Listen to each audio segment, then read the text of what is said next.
Okay, hello everyone, welcome back. This is the second part of Keppel DC REIT's analysis of the annual report, right? So we'll go through their data centers all over the world right now, right? So in Western Europe, they have 2 in Ireland, all right, 3 in the Netherlands, 3 in the UK, 1 in Italy, and 2 in Germany, right? So, and the other part of the world here, all right, we have 6 in Singapore, 1 in Malaysia, 3 in China. This is the one that is currently of concern, and 2 in Australia.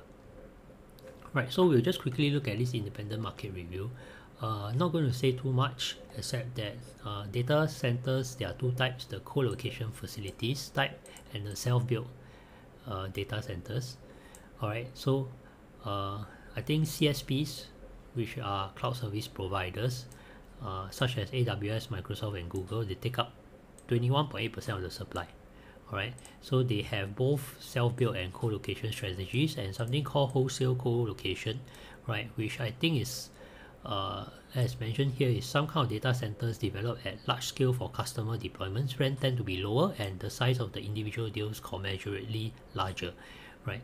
So basically I think it's selling data center space at bulk, right? So it's something like Costco lah, you buy more you get cheaper, right?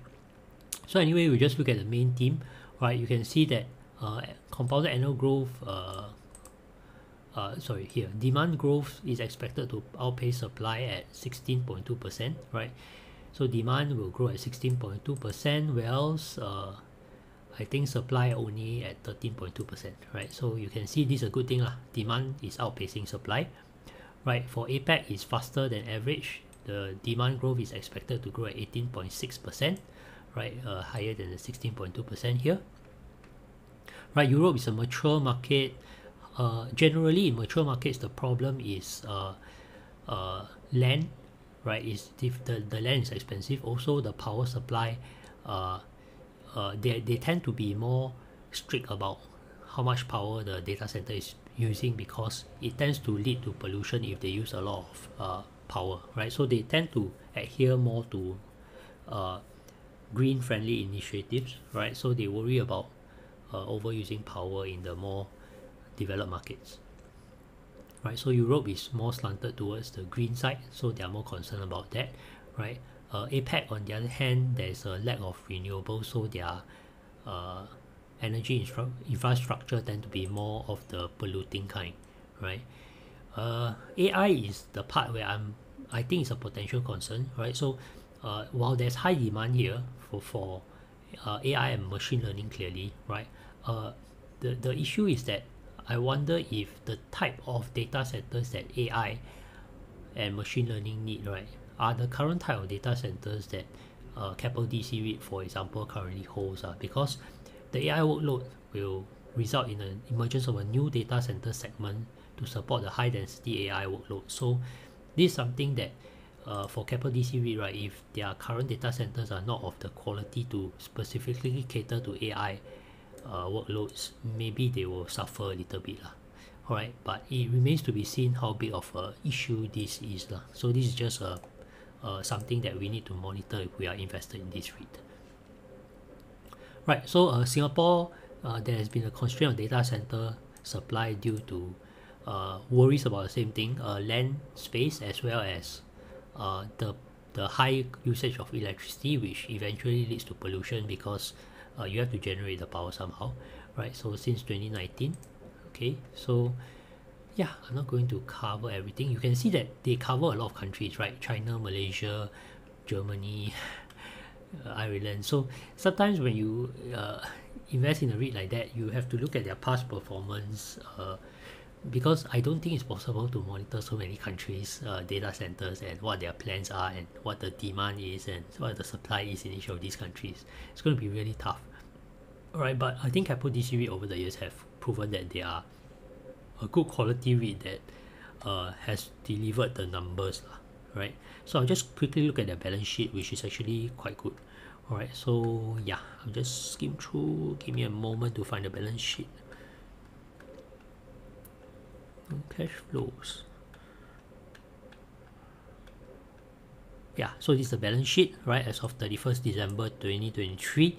You can see that normally if they have perps, right, it's actually represented here, but they actually do not have perps, right? Which is a good thing because we already discussed in the first video that we said that their gearing is the lowest of all these 6 REITs here. I believe it's 37.4%.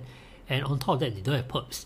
That means to say that if I place them on this scale to measure, they are clearly the smallest again. You can see that most of these REITs actually have perps except for CICT. Alright, SCT I haven't managed to find the number yet. Alright, but Ascendus has a bit of perps. Right, and the Mapletree family all have perps, and some quite significant. You can see Mapletree Logistics Trust, even though their reported gearing is something like 38.8%, if you add their perps, it's quite significantly higher at 40.5%. And for Keppel DC REIT, if we compare with everything here, alright, it's better, right? Whether with or without perps, because Keppel DC REIT's gearing and gearing with perps is the same value.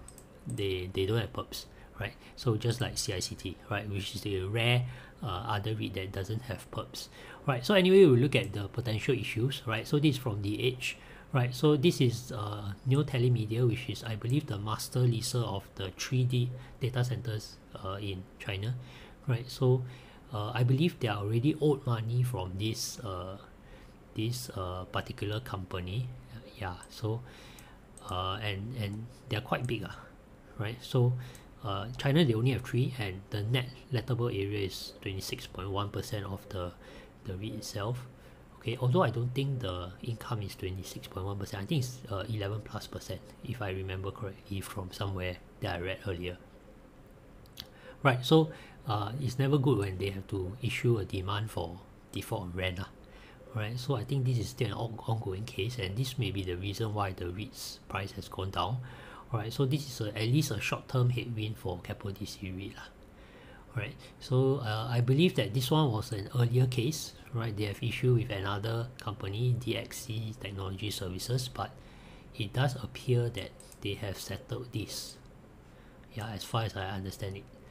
Alright, so we'll just look at a few other reports, right? So this DBS, right? They have a buy on Keppel DC REIT with a pretty high target price of $2.20. Currently it's $1.74, I think, right? So yeah, they seem to have quite a bit of faith in Keppel DC REIT. They say here they have a portfolio of quality DC data centers in mature markets, which is true in major markets. So if looking at the current short-term issues, as long as they can move across it, right, long-term wise, they should be able to benefit from the tailwinds that we have discussed earlier, that the demand seems to outpace supply by quite a bit. Alright, and then finally we just have a look at Poems. Okay, target price only slightly higher at $1.86. Right, so again they worry about the Guangdong data centers. Right, but like again, I think hopefully this is a short-term problem. Alright, you can see other positives here that we have discussed before. Alright, so all these things are good. Alright, and yeah, the only worry is the Guangdong DC REIT. Right, so if you ask me, I think overall their long-term performance for this REIT has been good. The tailwinds in the sector seem to be in place. The only issues are this the Guangdong DC side, which is short-term. The longer worry is the AI side, whether their data centers are actually well suited towards supporting the future trends in demand from AI. Yeah, so with that, again, I'd like to remind everyone this is not financial advice, and thank you for listening.